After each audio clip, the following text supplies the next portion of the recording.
এই সংসারে যখনই দুজন মানুষ একত্রিত হয়ে কোনো সমস্যার বিষয়ে আলোচনা করেন, তখন হয় সবার শেষে কোনো না কোনো সমাধান বের করেন বা কোনো না কোনো বিবাদ করেন। এই বিবাদ হলো মনুষ্য জীবনের সবথেকে বড় ঝামেলা, সবথেকে বড় সমস্যা। ভেবে দেখুন, এই বিবাদ কেন হয়? তখনই হয় যখন বার্তালাপ ঠিকমতো হয় না। আর বার্তালাপ ঠিকমতো কেন হয় না? কারণ বেশিরভাগ সময় মানুষ একটাই ভুল করে বসে। সামনের মানুষের কথা শোনেন, কিন্তু তার উত্তর দেবার জন্য, তার কথার মর্ম বোঝার জন্য নয়। কিন্তু যেদিন থেকে, যে মুহূর্ত থেকে আপনি এটা শিখতে শুরু করে দেবেন যে আমি অপরের কথা শুনব, কিন্তু সেটা বোঝার জন্য, তাকে উল্টে জবাব দেবার জন্য নয়, সেদিন থেকেই বিবাদের সমাপ্তি ঘটবে আর বার্তালাপ স্পষ্ট হয়ে যাবে। দেখুন, হয় সামনের মানুষের কথা বুঝতে শিখুন, বা নিজের বক্তব্য ভালোভাবে সামনের মানুষটাকে বুঝিয়ে বলুন। বার্তালাপ নাকি বিবাদ, আপনি কোনটা চান? সিদ্ধান্ত আপনার। আসুন আর আমার সাথে ভালোবেসে বলুন, রাধা রাধা। মানুষের জীবনে সবসময় কিছু না কিছু ঘটে চলেছে। কখনো ভালো কিছু ঘটে, আবার কখনো দুর্ঘটনা ঘটে।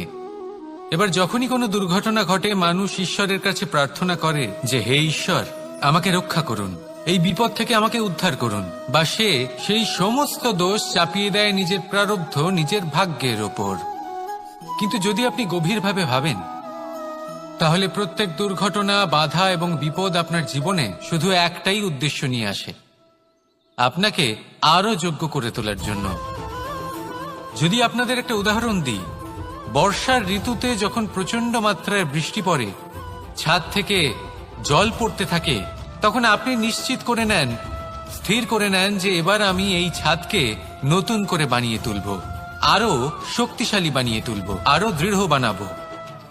আপনার জীবনে যখন কোনো অসুখ করে, তারপর আপনি জীবনে আরো সাবধানী হয়ে যান, আরো সতর্ক হয়ে যান, স্থির করে নেন যে এটা যেন দ্বিতীয়বার না হয়। ঠিক কিনা? এই বিপদ, এই দুর্ঘটনা, এই সংকট, এগুলো জীবনে আসবে আপনাকে আরো শ্রেষ্ঠ করে তোলার জন্য। এবার এটা আপনার ওপর।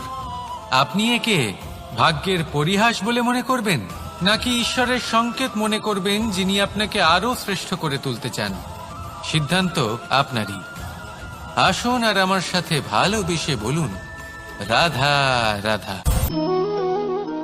এই হলো এক আম গাছ, আর খুব যত্ন সহকারে আমি এটা বড় করেছি।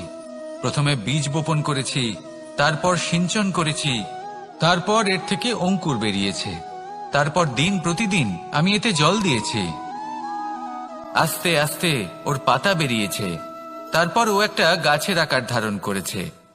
এইভাবেই যদি প্রতিদিন আমি ওর দেখাশোনা করি, তাহলে নিশ্চিত রূপে এর শিকড় আরো দৃঢ় হবে এবং একটা বিশাল গাছের আকার ধারণ করবে, যার থেকে কিছু ডাল জন্ম নেবে, আর তাতে আমি পাবো কিছু মিষ্টি সুস্বাদু আম ফল।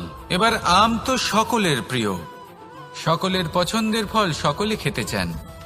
কিন্তু আম পাওয়ার জন্য আগে আপনাকে সেই গাছের যত্ন নিতে হবে। যদি আপনি গাছ লাগিয়ে তারপর ভুলে যান, তাহলে সেই গাছের কি হবে? তার অস্তিত্বটাই মুছে যাবে, তাই না? আমাদের সম্পর্কগুলো কিছুটা এরকমই হয়। যদি সম্পর্ক জুড়ে আপনি ভুলে যান, তাহলে তার অস্তিত্বই মুছে যাবে। তাই শুধুই সম্পর্ক গড়বেন না, তাকে পালনও করুন। নিশ্চিত রূপে আপনার এই সম্পর্করূপী বৃক্ষের ডালে আনন্দের মিষ্টি সুস্বাদু আম ফল নিশ্চয়ই পাওয়া যাবে।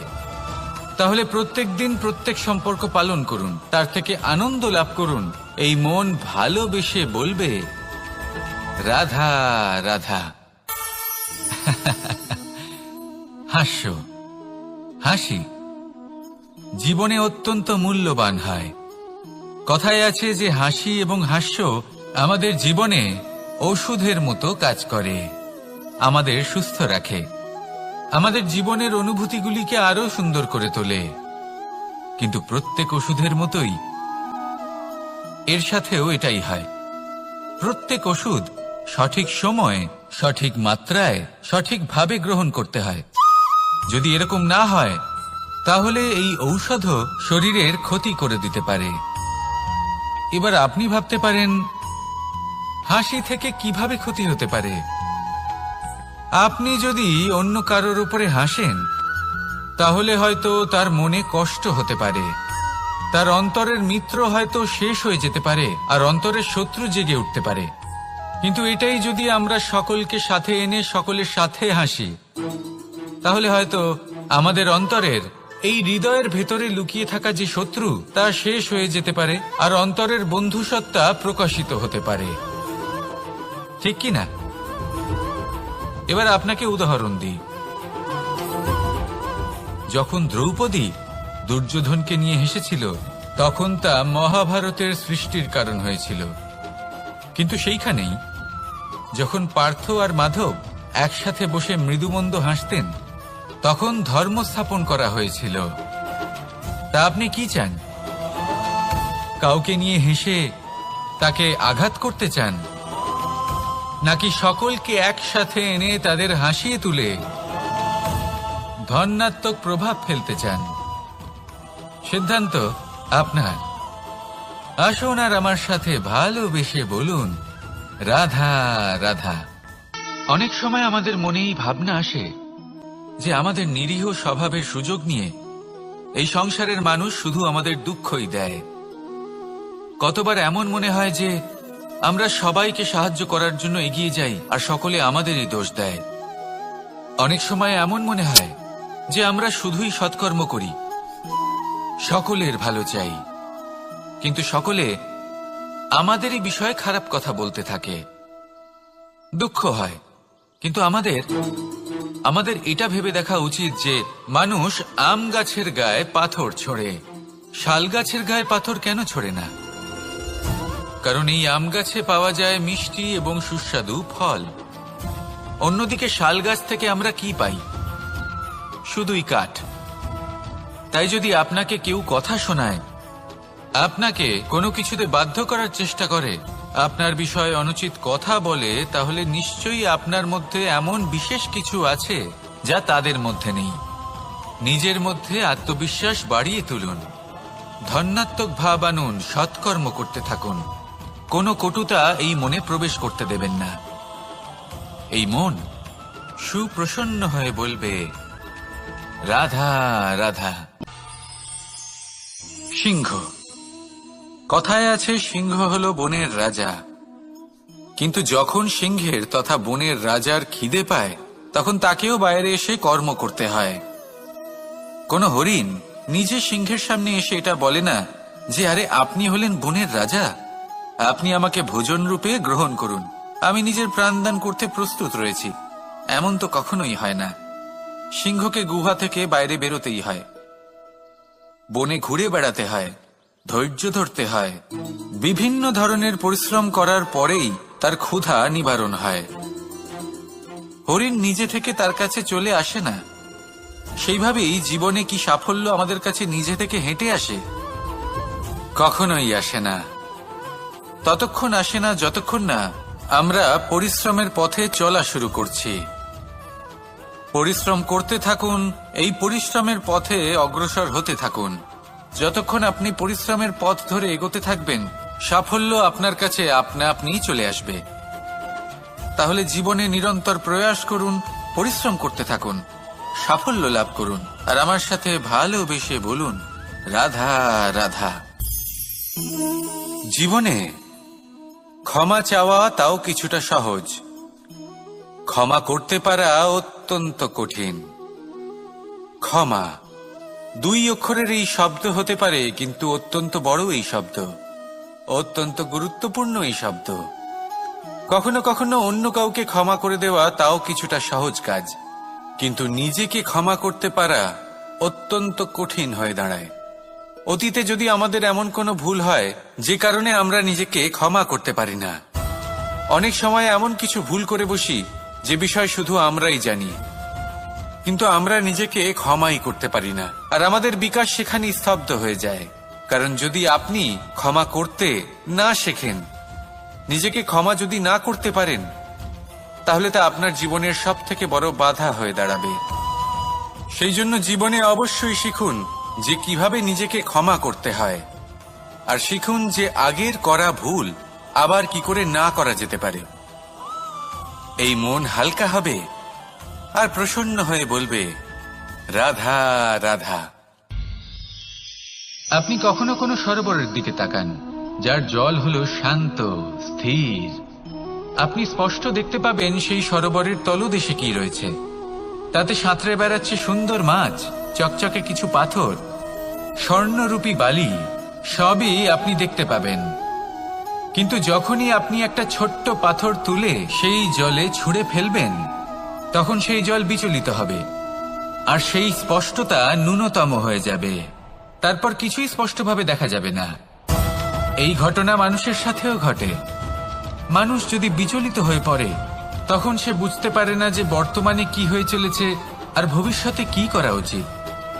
কিন্তু সেই মানুষ যদি শান্ত থাকেন, স্থির থাকেন, ধন্যাত্মক থাকেন, তাহলে নিশ্চিত রূপেই বুঝতে পারবেন যে বর্তমানে কি করতে হবে আর ভবিষ্যতে কি করতে হবে।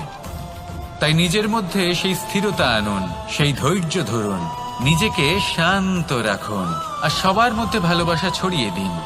এই মন প্রসন্ন হয়ে বলবে, রাধা রাধা।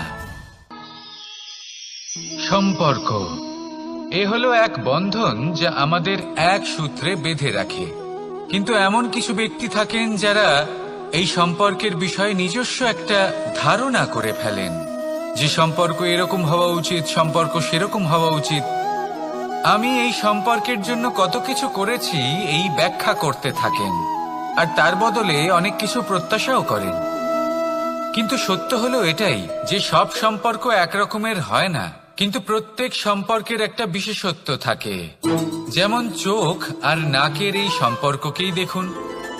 চোখের সব থেকে কাছে কে আছে? নাক আছে। কিন্তু এই চোখ দিয়ে এই নাককে আমরা দেখতেই পাই না। তবে কি ধরে নেব এই সম্পর্কের কোনো মূল্য নেই? এমনও নয়। ঠিক এইভাবেই যদি কোনো ব্যক্তি তার আবেগ আপনার কাছে ব্যক্ত করতে না পারেন বা প্রকট করতে না পারেন বা আপনাকে বোঝাতে না পারেন, তাহলে তার মানে এটা নয় যে তার সাথে আপনার সম্পর্কের তিক্ততা রয়েছে। এমনটা কখনোই নয়। শুধু চোখ আর নাকের এই সম্পর্কের মতোই হলো আমাদের জীবনে আমাদের আপনজনের সাথে সম্পর্ক। যদি কারোর ব্যবহার আপনার প্রতি অনুচিত হয় বা যদি কেউ অনুপস্থিত থেকে থাকে বা কেউ যদি আপনাকে বুঝতে না পারেন, তাহলে তার অর্থ এটা নয় যে আপনি সেই সম্পর্ক ভেঙে ফেলবেন। বুঝুন, আপনার জীবনে তার গুরুত্ব কোথায় আর তার জীবনে আপনার। সম্পর্ক গড়ে তুলুন, তাকে পালন করতে শিখুন, একসাথে মিলে চলুন। এই মন সুপ্রসন্ন হয়ে বলবে, রাধা রাধা। প্রারম্ভ শূন্যের দ্বারা হয়ে থাকে, তা সে ব্রহ্মাণ্ডই হোক, পৃথিবী হোক, আদি ইত্যাদিই হোক। সবাই নিজের অস্তিত্ব শূন্য থেকে লাভ করে। এই শূন্য যার নিজের কোনো অস্তিত্ব নেই, কিন্তু সে সকলকে অস্তিত্ব দান করে থাকে। আমাদের এই শূন্যের মতো হতে হবে। যে আমাদের সাথে যুক্ত হবে তাদের অস্তিত্ব অনেক বেশি প্রখর হবে, বিশাল হবে, শ্রেষ্ঠ হবে। কিন্তু যেই আমরা তাদের থেকে দূরে যাব, তারা আমাদের উপস্থিতির আভাস পাবে, আমাদের গুরুত্ব বুঝতে পারবে। শূন্যই হলো সূত্রপাত, শূন্যই হলো সমাপ্তি। শূন্যকে কেউ যতই ছোট মনে করুক, কিন্তু এই শূন্য অত্যন্ত গুরুত্বপূর্ণ। তাই এই শূন্যের মতো হয়ে উঠুন আর আমার সাথে ভালোবেসে বলুন, রাধা রাধা। সাগরের ঢেউ সমুদ্র তটে ধাক্কা খেয়ে, পাথরের সাথে ধাক্কা খেয়ে তার আকার বদলে দিতে পারে। বিভিন্ন আকারের পাথরে এদের ঘষে ঘষে গোলাকার বানিয়ে দিতে পারে। কিন্তু এই সাগরের ঢেউ এদের নিজেদের আকার কখনো বদলায় না। কিন্তু এমন কেন? কারণ এরা বিচ্ছিন্ন হয়েও আবার একত্রিত হতে জানে। অর্থাৎ যখন এরা বিচ্ছিন্ন হয় তখন মতভেদ অবশ্যই, কিন্তু আবার একত্রিত হওয়া হলো এদের একতার প্রতীক। দেখুন, ঝগড়াঝাঁটি, তর্ক বিতর্ক, মতভেদ এগুলো জীবনের অভিন্ন অঙ্গ, কিন্তু এদের কখনো আসুন আর আমার সাথে ভালোবেসে বলুন রাধা রাধা। এই সাগর হলো বিশাল। কথায় আছে যে জীবনের উৎপত্তি সাগর থেকেই হয়েছে। কথাটা ঠিকও। এই সাগরই আমাদের ভিন্ন ভিন্ন ধরনের বনস্পতি প্রদান করেন, মণি এবং মুক্ত প্রদান করেন। আমরা কতটা তুচ্ছ সেই বিষয়ে আমাদের উপলব্ধি ঘটান, আমাদের প্রেরণা প্রদান করেন, যাতে আমরাও সাগরের মতো বিশাল হয়ে উঠতে পারি। এই সাগরের অনেকগুলো গুণ আছে যা আমরা শিখতে পারি। আজ আমি কথা বলবো একটা বিশেষ গুণের বিষয়। বেশিরভাগ মানুষ মালিন্য, নোংরা পদার্থ, নোংরা বস্তু, অপদ্রব্য এই সাগরে ভাসিয়ে দেন। কিন্তু সাগর এই পদার্থ নিজের মধ্যে একত্রিত করে রাখেন না, এই সব নিজের ভেতর থেকে বাইরে বের করে দেন। এ হলো অত্যন্ত শ্রেষ্ঠ একটা গুণ। কিন্তু এই কাজকেও সার্থক করার জন্য সাগরেরও একটা তটের প্রয়োজন পড়ে, যেখানে সাগর এই সব বস্তু বাইরে বের করে ফেলতে পারে। আর মানুষও ভিন্ন কিছু নন। দেখুন, মানুষেরও তো একটা তটের প্রয়োজন পড়ে। এই তট, তিনি হয়তো আমাদের গুরু হতে পারেন, আমাদের মা বাবা হতে পারেন, ভাই বা মিত্র হতে পারেন, বা হয়তো সেই সমস্যাগুলি যার থেকে আমরা দূরে পালিয়ে যাচ্ছি।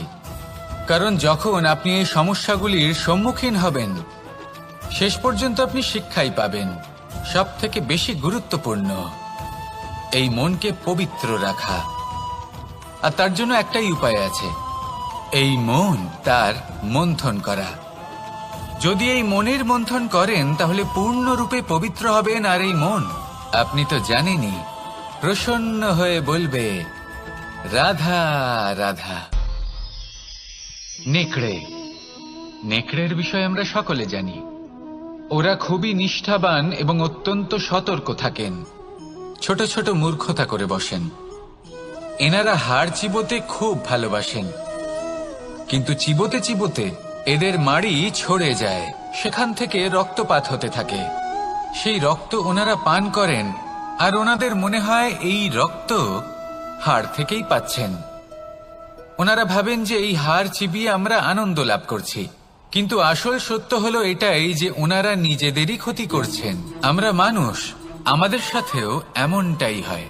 কখনো কখনো ভুলবশত আমরা এমন কোনো কাজ করি আর আমাদের মনে হয় যে আমরা বাইরে থেকে আনন্দ লাভ করছি, কিন্তু সত্য হলো এটাই যে আমরা শুধুই ক্ষতিগ্রস্ত হচ্ছি। এটা হলো খুব বড় একটা শিক্ষা যা আমাদের শেখা উচিত। তা হলো এটা যে আমাদের বোঝা উচিত যে কখন আমরা লাভবান হচ্ছি আর কখন ক্ষতিটাকেই লাভ বলে মনে করছি। এই শিক্ষা যদি আপনি প্রাপ্ত করতে পারেন, তাহলে এই সংসারে আপনার থেকে বেশি প্রসন্ন আর কেউ থাকবেন না। তাহলে আসুন আর আমার সাথে ভালোবেসে বলুন রাধা রাধা। মানুষের জীবনে তিনটি গুণ অত্যন্ত প্রয়োজনীয়: শ্রদ্ধা, বিনম্রতা, যোগ্যতা। যদি জ্ঞান লাভ করতে চান তাহলে শ্রদ্ধার প্রয়োজন, যদি মান লাভ করতে চান তাহলে স্বভাবে বিনম্র হওয়া প্রয়োজন, আর যদি মনোবাঞ্ছিত স্থান লাভ করতে চান তাহলে যোগ্যতার প্রয়োজন। বিষয়টা সহজ। শ্রদ্ধা আপনাকে জ্ঞান দেবে, নম্রতা আপনাকে মান, আর যোগ্যতা উচিত স্থান দেবে। কিন্তু যদি আপনি এই তিনটি গুণ সম্মিলিত করেন তাহলে এমন কিছু লাভ করবেন যা এই সব কিছুর থেকে অনেক ঊর্ধ্বে। সম্মান। আর এ হলো সেই সম্মান যা প্রত্যেক মানুষের নিজের জীবনে লাভ করতে চেষ্টা করা উচিত। কারণ এই হলো সেই সম্মান যার কারণে আপনি চলে যাওয়ার পরেও এই সংসার আপনাকে ভালোবাসবে আর মনে রাখবে। আসুন আমার সাথে ভালোবেসে বলুন রাধা রাধা। বনের মধ্যে যদি আপনি কোনো বিষাক্ত সাপ দেখেন তাহলে কি করবেন? আপনি তখনই তার থেকে দূরে পালাতে চেষ্টা করবেন। আর এটা কেন করবেন? নিজের রক্ষার্থে। এই কথা আমি নয় মেনে নিলাম, কিন্তু নিজের জীবনে এটা করেন না কেন? আপনি যেখানেই যান, যে স্থানেই যান না কেন, প্রত্যেক সময় প্রত্যেক মুহূর্তে এমন বিষাক্ত সাপ আপনি অবশ্যই খুঁজে পাবেন। আর সেই সাপ নয় যাদের আপনি বনে খুঁজে পাবেন, এরা হলো সেই সাপ যা আপনাকে পাপ করতে বাধ্য করবে। আপনার অন্তরের বাসনা, ক্রোধ, অহংকার, লোভ, ঈর্ষা এদের বৃদ্ধি ঘটাবে। দেখুন, বনের এই সাপ আপনাকে একবার ছেড়ে দিতেও পারে, ছোবল নাও মারতে পারে, কিন্তু এই যে পাপরূপী সাপ আছে তা অবশ্যই ছোবল মারবে। কর্ম যদি করেন তাহলে অবশ্যই ফল পাবেন। সেই জন্য যখনই কোথাও যাবেন, যদি এমন কাউকে দেখেন, যদি এমন কিছু দেখেন যে আপনাকে পাপ করতে বাধ্য করছে, তাহলে সেই মুহূর্তে সেখান থেকে পালিয়ে যান। যেমন বনের সাপ দেখে আপনি পালাতে থাকেন। সৎকর্মের রক্ষা অত্যন্ত আবশ্যক। আসুন আর আমার সাথে ভালোবেসে বলুন, রাধা রাধা। যদি কোনো সিংহ বানরের মতো গাছে চড়তে চেষ্টা করে তাহলে কি হবে? একটা মাছ যদি মাটিতে হাঁটতে চেষ্টা করে তাহলে কি হবে? তারা বিফলই হবে। কিন্তু এরকম কেন হয়? তার কারণ হলো প্রকৃতির রচনা কিছুটা এরকম। এখানে প্রত্যেকটি ব্যক্তিকে, প্রত্যেকটি প্রাণীকে আলাদা আলাদা গুণের অধিকারী করা হয়েছে এবং সকলকে একটা সীমাও প্রদান করা হয়েছে।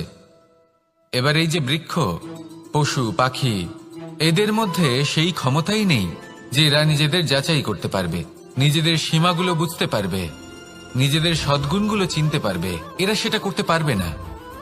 কিন্তু মানুষ তো আলাদা। মানুষের কাছে সেই বিশেষ শক্তি আছে যে তারা পূর্ণরূপে নিজেদের যাচাই করতে পারবে, নিজেকে পূর্ণরূপে বুঝতে পারবে, নিজের দোষ, নিজের অপগুণ, নিজের সদ্গুণ, নিজেদের সীমাগুলো তারা বুঝতে পারবে। আর এটা অত্যন্ত গুরুত্বপূর্ণ। কথায় আছে যে যদি সাফল্য লাভ করতে হয় তাহলে নিজেকে যাচাই করে নিতে হবে। তাই নিজেকে যাচাই করুন, নিজের সাথে পরিচিত হয়ে যান এবং জীবনে কর্ম করতে থাকুন। সাফল্যের শিখরে অবশ্যই পৌঁছে যাবেন। আর ওখানে যদি যান তাহলে এই মন প্রসন্ন হয়ে অবশ্যই বলবে, রাধা রাধা। অন্ধকারাচ্ছন্ন রাত্রি যদি এসে থাকে তাহলে আলোকিত প্রকাশ নিয়ে সূর্যও অবশ্যই আসে। রোগ যদি এসে থাকে তাহলে তার ওষুধও অবশ্যই আসে। সমস্যা যদি আসে তাহলে সেই সমস্যার সমাধানও নিজে থেকেই আমাদের কাছে চলেই আসে। এই সংসার, এই জীবনের শুধুমাত্র একটাই নিয়ম আছে, আর তা হলো এটাই, এই সংসার হলো একটা চক্রের মতো। এতে শাশ্বত বলে কিছু নেই, নিত্য বলে কিছু নেই। আর যা কিছুই রয়েছে সব বদলাতে চলেছে। যদি আপনার জীবনে দুঃখ থাকে, সমস্যা থাকে, যদি আপনি বিপদ দ্বারা আচ্ছন্ন, তাহলে মনে রাখবেন সবকিছু বদলে যেতে চলেছে। দুঃখের সময় কাঁদবেন না, মনকে আরো দুঃখী করে তুলবেন না, কারণ এখানে যা কিছুই এসেছে তা যাওয়ার জন্যই এসেছে। তাহলে এত চিন্তা কিসের? আনন্দ সহকারে জীবন যাপন করুন আর আমার সাথে ভালোবেসে বলুন, রাধা রাধা। রাত্রিবেলায় যখন আলোকিত জোনাকিদের দেখেন তখন মন প্রসন্ন হয়ে ওঠে। এদের দেখতে খুবই সুন্দর লাগে। আর এমন ঠিক কেন হয়? প্রথম হলো এটাই যে রাতের বেলায় চতুর্দিক অন্ধকারাচ্ছন্ন থাকে। এমত অবস্থায় যদি আমরা কোথাও একটু প্রকাশ দেখি তাহলে সেটাই আশার কিরণের ন্যায় মনে হয়। সেই প্রকাশই আমাদের মন প্রসন্ন করে তোলে। আর সেই জন্য যে সকল মানুষ রাতের বেলায় কোনো জোনাকি দেখতে পান তারা প্রসন্ন হয়ে যান। এবার কখনো কখনো জীবনে আমাদের মনে হয় যে চতুর্দিকে শুধুমাত্র অন্ধকারই হয়ে আছে। প্রত্যেকেরই তা কখনো মনে হয়। আর তখনই আমাদের নিরাশ হলে চলবে না, আমাদের দুঃখী হলে চলবে না। সেই সময় আমাদের খুঁজতে হবে নিজেদের আশেপাশে, চতুর্দিকে আর কোথাও না কোথাও আমরা প্রকাশ অবশ্যই দেখতে পাব, আশার একটা কিরণ অবশ্যই দেখতে পাব। কেউ এমন একটা কর্ম করেন যেটা দেখে আমরা প্রেরিত হয়ে যাই। আর এমন কোনো কর্ম যদি আপনারা করেন তাহলে সেই কর্ম আপনার মনকে প্রসন্ন ভাব, আনন্দ এবং ভালোবাসা দ্বারা ভরিয়ে তুলবে। আপনার অন্তরে সেই অন্ধকারের অন্ত করবে, দুঃখেরও অন্ত করবে। আর এই মন প্রসন্ন ভাব নিয়ে বলবে, রাধা রাধা। মনুষ্য জীবনের সবথেকে বেশি গুরুত্বপূর্ণ বিষয় হল মনের একাগ্রতা। এই সংসারের যে কটি মহান কার্য সম্পাদন হয়েছে তা হলো মনের এই একাগ্রতার একমাত্র ফল। আপনি অবশ্যই দেখে থাকবেন, অনেক ছোট বড় নদী যা বয়ে চলে তাদের সামনে একটা বাঁধ নির্মাণ করা হয় সেই সব নদীর জল সঞ্চয় করতে। বাঁধ হয়ে গেলে প্রয়োজন মতো বা মনের ইচ্ছে মতো তাকে ব্যবহার করা সম্ভব। এবার এটাই আমাদের মনের সাথেও সম্ভব। আমাদের মনের একাগ্রতা আজকের দিনে দাঁড়িয়ে বিভিন্ন ধরনের বিকার, ক্রীড়া এবং ভোগের মধ্যে ভাগ হয়ে গেছে। একে একত্রিত করতে হবে, একটা বাঁধ নির্মাণ করতে হবে, কর্মের বাঁধ। আপনাকে শুধু এটাই করতে হবে, যেটা উচিত কর্ম সেটাই করুন, যেটা অনুচিত কর্ম সেটা করা থেকে নিজেকে বিরত রাখুন। ব্যাস, এই কাজটাই আপনি করতে থাকুন, মনের মধ্যে একাগ্রতার বাঁধ নির্মাণ করুন। আর একবার যদি তা নির্মাণ হয়ে যায়, তাহলে যখন চাইবেন, যেখানে চাইবেন, যতটা চাইবেন একাগ্রতা প্রয়োগ করতে পারবেন। আর একবার যদি আপনি এটা শিখে যান, তাহলে এই সংসারকে বদলে ফেলার মতো কাজ আপনি করতে পারবেন, সমাজকে শোধরাবার মতো কাজ করতে পারবেন। তাহলে এই মনকে একাগ্র করুন আর আমার সাথে ভালোবেসে বলুন, রাধা রাধা।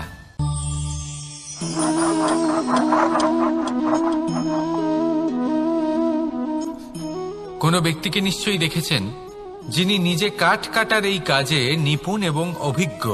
এবার আপনারা দেখবেন যে তার মনোযোগ সমস্ত কাঠের ওপর থাকে না, তার মনোযোগ থাকে শুধুমাত্র একটা কাঠের ছোট্ট একটি অংশের ওপর, যেখান থেকে তার টুকরো করা হচ্ছে। কিন্তু সেটা উনি কেন করেন? যদি এটা উনি না করেন, তাহলে সেই কাঠ সঠিক পদ্ধতি এবং তাড়াতাড়ি কাটা যাবে না। জীবনেও তাই হয়ে থাকে। আপনি হয়তো কোনো লক্ষ্য স্থির করেছেন বা পথ নির্বাচন করেছেন বা কাজ স্থির করেছেন, যেটা আপনি করেই ছাড়বেন। তাহলে নিজের সম্পূর্ণ মনোযোগ শুধুমাত্র তার উপর কেন্দ্রীভূত করুন। যদি আপনার মন এদিক ওদিক তাকাতে থাকে, অস্থির হয়ে পড়ে, বিচলিত হয়ে পড়ে, যদি তা হয়ে থাকে, তাহলে আপনি অবশ্যই অসফল হবেন। তাই কর্মঠ থাকুন, নিরন্তর কর্ম করতে থাকুন এবং পূর্ণ মনোযোগ দিয়ে নিজের কাজ করুন।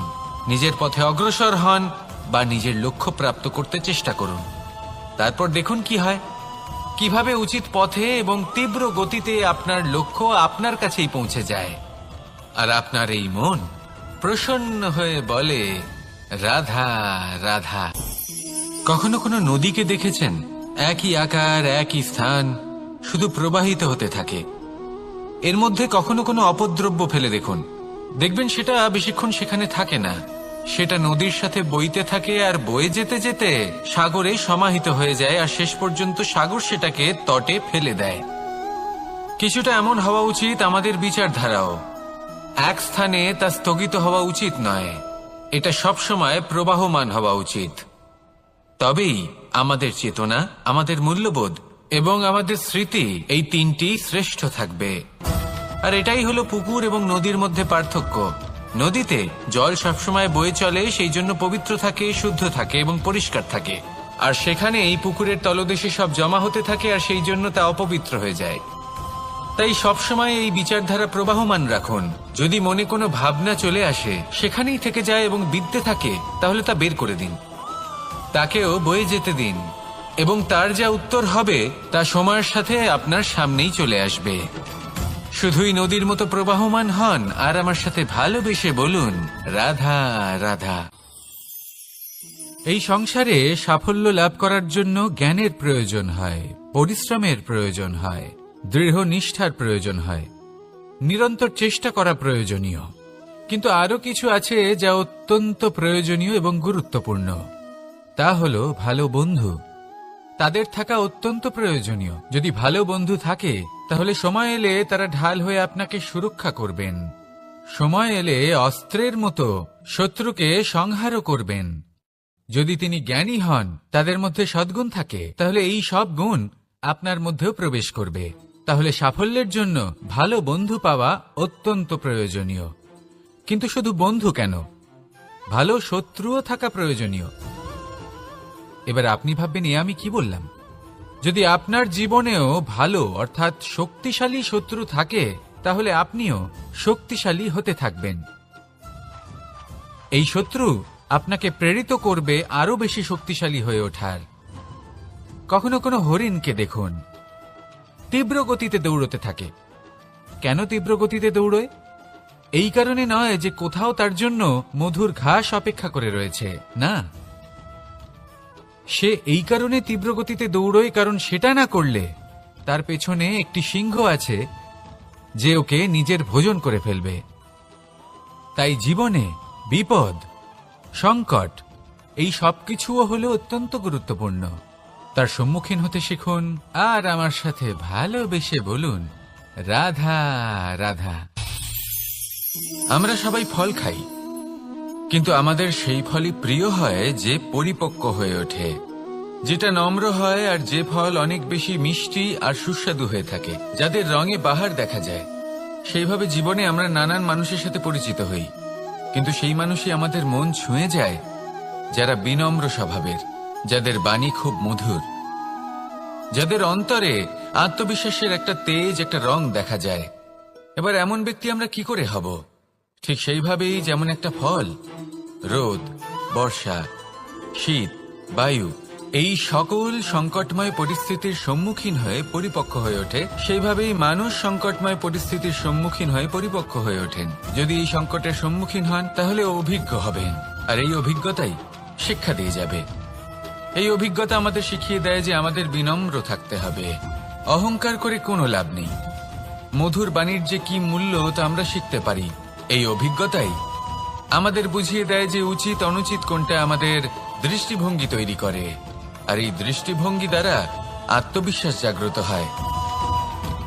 সেই জন্য জীবনে কখনো বিপদ থেকে দূরে পালাবেন না, সেগুলোর সম্মুখীন হন, অভিজ্ঞতা লাভ করুন, তার থেকে শিক্ষা লাভ করুন, এইভাবেই পরিপক্ক হবেন। আসুন আমার সাথে ভালোবেসে বলুন, রাধা রাধা। ধন সঞ্চয় করা সম্ভব, আর সেই জন্য ধন সব থেকে বেশি মূল্যবান সম্পত্তি নয়। এবার আপনি বলবেন, এ আমি কি বলছি? এই ধন খুব মূল্যবান, আমরা সকলে অর্জন করতে ব্যস্ত। সেটা এই কারণে কারণ আপনারা জানেন না এই সংসারের সব থেকে বেশি মূল্যবান সম্পত্তি কি। এ হলো সেই সম্পত্তি যা কখনো সঞ্চয় করা সম্ভব নয়।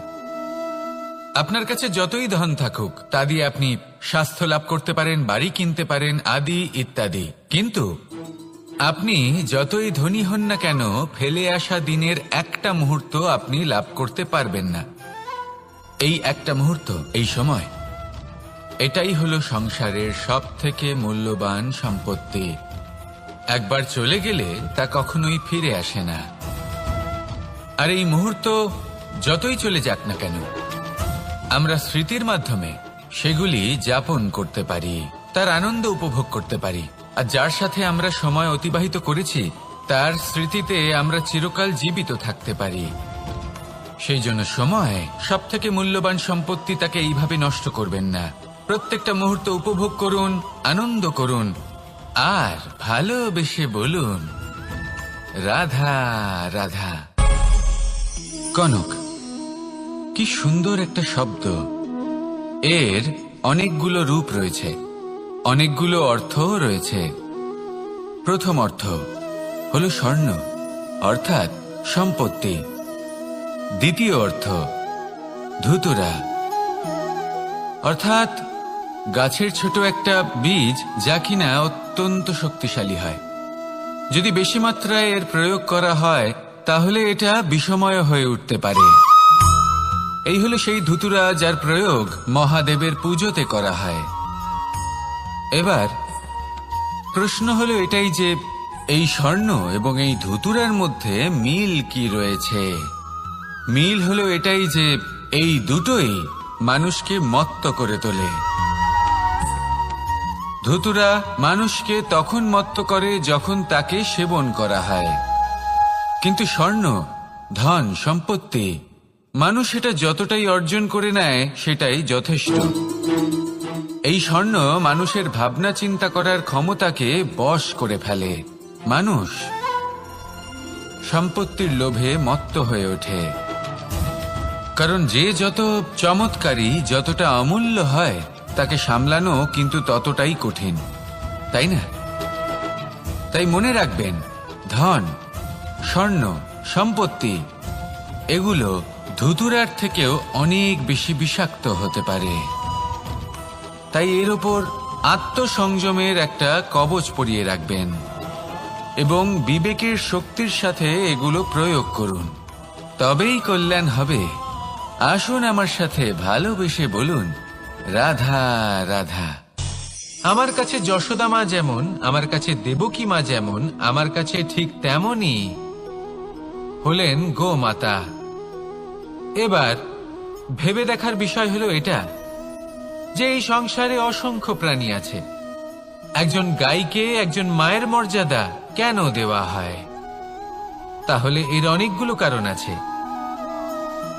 এই গাই অর্থাৎ গোমাতা, এনারা হলেন অত্যন্ত শান্ত, শান্তিপ্রিয়, কখনো কারোর কোনো ক্ষতি করতেই পারেন না। গোমাতা যে দুধ নিজের বাছুরকে পান করান সেই দুধই আমাদেরও দেন। সেই দুধ পান করে আমরা শক্তি লাভ করি। এই দুধ থেকে আমরা মাখন, ঘি, পায়েস এইসব সুস্বাদু খাবার লাভ করি। গোমাতার গোবর আমাদের জ্বালানি হিসেবে সাহায্য করে, যার ফলে খুব কম সংখ্যক কাঠ ব্যবহার করা যায় এবং বেশিরভাগ জঙ্গল সুরক্ষিত থাকে। গোমাতার গোমূত্র সেটাও আমাদের কাছে লাভজনক। এর দ্বারা আমরা অনেক রোগ থেকে মুক্তি লাভ করতে পারি। গোমাতা যখন একটি বাছুরকে জন্ম দেন তখন সেই বড় হয়ে আমাদের ক্ষেত কর্ষণ করে। সেই জন্য গাইকেও জীবনে মায়ের মর্যাদা দেবেন। যতটা সম্ভব তাকে সেবা করুন এবং ভালোবেসে তাকে পালন করুন। এই মন নিজে থেকেই প্রসন্ন হয়ে বলবে, রাধা রাধা। মধু কারই না পছন্দ বলুন তো?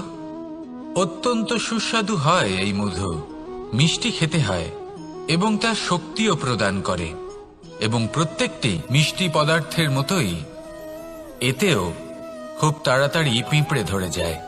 অন্যদিকে যদি নুনকে দেখি, তাহলে বছরের পর বছর রাখলেও এতে পিঁপড়ে ধরে না। এবার যদি কথা বলি বন্ধুত্বের, তাহলে বন্ধুত্ব নুনের মতো হওয়া উচিত, মধুর মতো নয়। যারা সামনে এলে শুধুমাত্র মধুর মধুর কথা বলবে, পরে এতে পিঁপড়ে ধরে যাবে, এটা নুনের মতো হওয়া উচিত। প্রকৃত বন্ধু হলো সে যে সময় এলে পরে আপনার সামনে আপনার প্রকৃত সত্য তুলে ধরবে, তা সে যতই কঠিন হোক না কেন। আপনার দোষ, আপনার অপগুণ, আপনার খামতি আপনাকে বলতে পারবে, যাতে আপনি সেগুলো শুনে মেনে নিয়ে তারপর নিজেকে শুধরোতে পারেন। এটাই হলো প্রকৃত বন্ধুত্ব। কখনো নিজের জীবনের আশেপাশে মন দিয়ে দেখবেন, অনেক সময় এমন মানুষ থাকেন, অনেক বন্ধু থাকেন, যাদের দেখে আমাদের মনে হয় যে এনারা খুব কঠোর, এনাদের কথা খুব কটু। কিন্তু বেশিরভাগ এমন মানুষের মনটা যদি বুঝতে পারেন, তাহলে দেখবেন তাতে কোনো মালিন্য নেই। এনাদের মন অত্যন্ত পবিত্র হয়। যদি আপনার জীবনেও এমন কোনো ব্যক্তি থেকে থাকে, এমন বন্ধু থাকে, তাহলে তাদের আগলে রাখুন আর আমার সাথে ভালোবেসে বলুন, রাধা রাধা। যতক্ষণ আমরা এই সংসারে জীবিত, ততক্ষণ আমাদের সাথে সবকিছু থাকে। আমাদের ধন, সুখ স্বাচ্ছন্দ্য, আমাদের মিত্রগণ, আমাদের পরিবার, এই সমাজ, এই সবকিছু আমাদের সাথে থাকে। যেদিন আমরা এই সংসারকে ত্যাগ করব, এদের মধ্যে কেউ আমাদের সাথে যাবে না। না ধন, না স্বাচ্ছন্দ্য, না সম্পত্তি। এই সকল মানুষ, এই সমাজ, এরা শুধুমাত্রই শ্মশান পর্যন্ত আমাদের সাথে থাকতে পারবেন। তারপরে যদি আমাদের সাথে কিছু যেতে পারে, তাহলে তা শুধুই আমাদের ধর্ম। আর এই সংসারে আমরা নিজেদের যে সুনাম রেখে যাই, সেটা সম্ভব শুধুমাত্র কর্মের দ্বারা। সেই জন্য সংসারে যতদিন পর্যন্ত জীবিত আছেন, যদি কিছু অর্জন করতে চান, তাহলে ধর্ম অর্জন করুন, ধর্মের বিষয়ে স্পষ্টতা অর্জন করুন এবং কর্ম অর্জন করুন। এটাই হবে আপনার অতীত এবং এটাই হবে আপনার ভবিষ্যৎ, এবং এটাই সকলকে প্রেরণা প্রদান করবে। আসুন আমার সাথে ভালোবেসে বলুন, রাধা রাধা।